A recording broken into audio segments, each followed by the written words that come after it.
કરવાનો હોય, બાળકીને જલ્દીમાં જલ્દી જેલમાંથી મુક્ત એની મા સાથે મુક્ત કરાય એના માટે એમને એ કાનૂની પ્રક્રિયામાં કોઈક રીતના વિદ્વાનો અભિપ્રાય લઈને એના માટે પ્રયત્નો કરવા જોઈએ કે શક્તિ પ્રદર્શન કરવાના કે પછી 3-4 રાજ્યોના આ લોકોને ભેગા કરવાના અને સરકાર પર ભાજપ પર માસલા ધોવાના એ યોગ્ય નથી।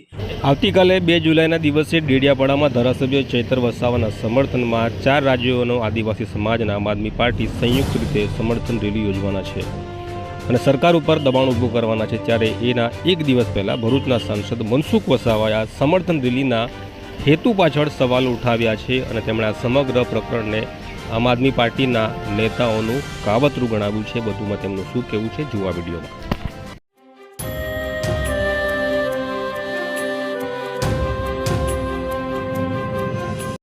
કે આજે આખા ગુજરાત ને મહારાષ્ટ્રના, રાજસ્થાન, મધ્યપ્રદેશના આદિવાસી અલગ અલગ પાર્ટીના લોકો અહીંયા ડેડિયાપાડામાં આવવાના છે।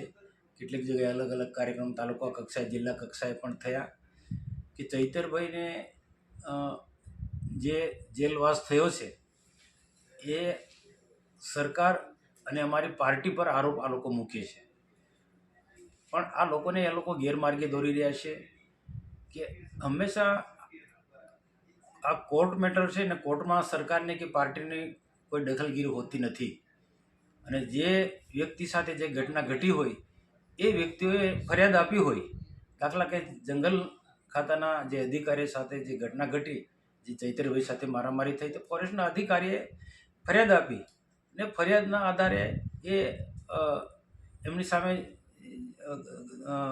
જે કાયદાકીય રીતે પછી એક આખો મામલો કોર્ટમાં ચાલ્યો। એ રીતના બીજી 2-4 જે અલગ અલગ પ્રકારની જે ફરિયાદો છે, આ બધી ફરિયાદોનો આખો કોર્ટની અંદર આખો મામલો ચાલી રહ્યો હતો।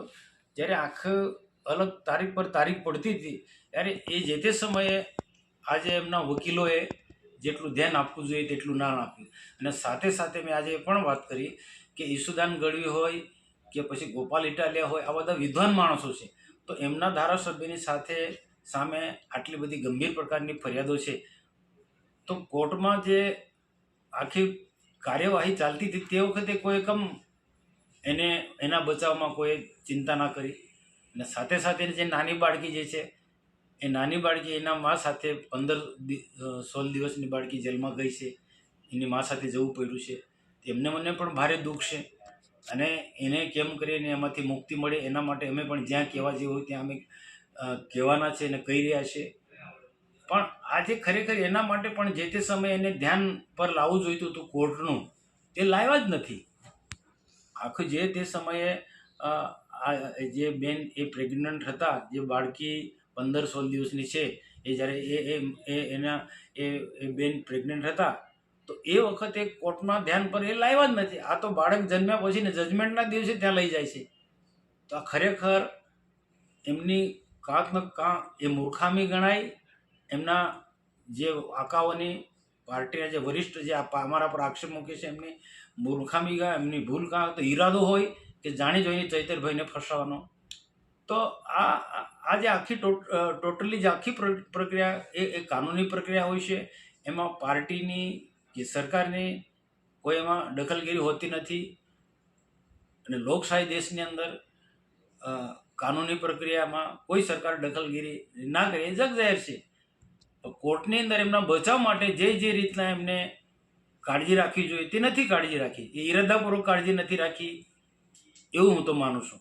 પણ આ જે આખો ટોટલી મામલો કોર્ટમાં છે, હવે પણ આ સેશન કોર્ટ પછી હવે પણ એ હાઈકોર્ટમાં જવાના છે, તો હાઈકોર્ટમાં કાનૂની દ્રષ્ટિએ જે વિદ્વાન વકીલો થકી એને બચાવવા માટે એને જામીન મળે એ પ્રયત્ન કરવાનો હોય, બાળકીને જલ્દીમાં જલ્દી જેલમાંથી મુક્ત એની મા સાથે મુક્ત કરાય એના માટે એમને એ કાનૂની પ્રક્રિયામાં કોઈક રીતના વિદ્વાનો અભિપ્રાય લઈને એના માટે પ્રયત્નો કરવા જોઈએ કે શક્તિ પ્રદર્શન કરવાના કે પછી 3-4 રાજ્યોના આ લોકોને ભેગા કરવાના અને સરકાર પર ભાજપ પર માસલા ધોવાના એ યોગ્ય નથી। એ તો પોતાની પાર્ટીને, આમ આદમી પાર્ટીને મજબૂત બનાવવા માટેના પ્રયત્નો છે।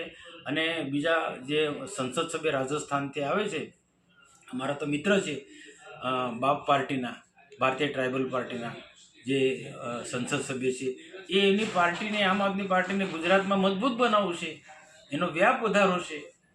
એ પોતાના બધાના ઈરાદા સાથે, કોઈ ચૈતર માટે કે આદિવાસી માટે કોઈને લાગણી નથી. એ બધા એમના સ્વાર્થ માટે બધા ડેડિયાપાડામાં આવી રહ્યા છે અને આદિવાસી સમાજને ગેરમાર્ગે દોરી રહ્યા છે. આજે તમે ઇતિહાસ જોજો, કોર્ટ કચેરીના ન્યાય લઈને ના ચાલતો હોય ત્યાં કોઈ દલીલોના આધારે ન્યાય મેળવી શકાય. કોઈ શક્તિ પ્રદર્શન કે કોઈ સરકારને કોઈ પાર્ટીને ગાળો દેવાથી નહીં. આવું કરવાથી ઉલટો ચૈતરભાઈના વિરુદ્ધનું આખું બધું જવાનું છે, એને નુકસાન થવાનું છે. તો મારી તો અપીલ છે આદિવાસી સમાજને અને કે આવા બધા લોકો જે મતલબી અને સ્ટન્ટ કરનાર લોકોથી કાળજી રાખીએ. શક્તિ પ્રદર્શન કરશે, બધાને લોકોને ઉશ્કેરી લાવશે બી, પણ ફાયદો કોને થવાનો? એમને ફાયદો થવાનો છે. એ પાર્ટીને મજબૂત કરવા તરફ આગળ વધી રહ્યા છે. ચૈતર વસાવાને તો કોઈ ફાયદો છે જ નથી. હું તો હજુ પણ અપીલ કરું છું કે કાનૂની પ્રક્રિયામાં વિશ્વાસ રાખો, કોર્ટ કચેરી પર વિશ્વાસ રાખો, ન્યાયાલયો પર વિશ્વાસ રાખો અને એમાંથી કેમ કરીને પોતાના માણસોને બચાવી શકાય એ રીતના મંથન કરો. એ આજે અમારા કાર્યકર્તાને પણ વાત કરી કે કોઈક આખી ટોટલી પ્રક્રિયા આ પ્રકારની છે, આ ખોટો અપપ્રચાર કરે છે, એનાથી કોઈ આપણા કાર્યકર્તા આવે ના, અને જ્યાં પણ જેને જે કહેવું હોય ત્યાં સાચી વાત મૂકો ભાઈ. આમાં આપણો કોઈ ઇન્વોલ્વમેન્ટ નથી. એના સ્થાનિક નેતા કે સરકારનો કે પાર્ટીના વરિષ્ઠ નેતાનો કોઈને ઇન્વોલ્વમેન્ટ નહીં. ને ચૈતરભાઈને ફસાવીને અમારે શું કામ છે? ચૈતરભાઈને ફસાવીને તો શું કામ? ચૈતરભાઈ તો એવું સ્ટેટમેન્ટ આપ્યું છે, મારા સરકારમાં બેઠેલા બધા મુખ્યમંત્રી, નાયબ મુખ્યમંત્રી, નરેશ પટેલથી માંડી વનમંત્રી, બધા લોકો સાથે મારા સારા સંબંધ છે અને એમની સાથે હું કામ માટે હું જઉં છું, મારા કામ પણ થાય. એમની એવી વાતો કરી છે. અને મારી સાથે પણ ઘણી જગ્યાએ સરકારી મિટિંગ હોય કે કોઈ પણ સરકારી કાર્યક્રમમાં અમે સાથે એક મંચ પર બેઠા છે અને સાથે રહીને ઉમરાણ તો સાથે જમ્યા છે. એટલે અમારા માટે એવું કહેશું ને તો અમારામાં ચૈતરભાઈ છે વૈમનસ્ય ઊભું કરવા માટે આ આમ આદમી પાર્ટીના કેટલાક નેતાઓ આ પ્રકારનું કૃત્ય રહે છે. મારો તો સીધો આક્ષેપ છે કે એમને કદાચ શંકા છે કે ચૈતરભાઈ ભાજપમાં જતો રહેશે. અગાઉ પણ 1 વર્ષ પહેલાં પણ આ જ પ્રકારનું એમને કર્યું હતું કે પ્રદેશના કેટલાક નેતાઓ પાર્ટીના સરકારના મંત્રીઓ સાથે એક નાની મોટી મિટિંગો કરીએ છીએ. તે વખતે એના શંકા વ્યક્ત કરી હતી અને ડેડિયાપાડામાં આવ્યા હતા અને વિરાય માતામાં એક ફંક્શન બોલાવીને સરકાર વિરુદ્ધમાં, પાર્ટી વિરુદ્ધમાં ચૈતરભાઈ ને સ્ટેટમેન્ટ અપાયું હતું. એટલે આ આમ આદમી પાર્ટીના લોકો ચૈતરભાઈની સારું ઈચ્છતા જ નથી. એ કેમ કરીને ચૈતરભાઈ જેલમાં જાય અને જે ચૈતરભાઈ જેલમાં જાય તો પાર્ટીને વાહ થાય, પાર્ટીને લોકોમાં લાગણી પેદા થાય, એ પ્રકારનું આમ આદમી પાર્ટીના નેતાઓ કૃત્ય કરી રહ્યા છે. જે આપણે એક પ્રશ્ન છે કે જે આપણે લેટર લખેલો દારૂબંધી બાબતે, એ બાબતે આજે 8 દિવસની લાખોનો દારૂ પોલીસે જપ્ત કરશે, તે બાબતે શું કહેશો આપ? જો વ્યસન મુક્તિ અભિયાન હું ઘણા વખતથી ચલાવું છું અને આપણા નર્મદા જિલ્લામાં મહારાષ્ટ્રના બોર્ડરથી ખૂબ મોટા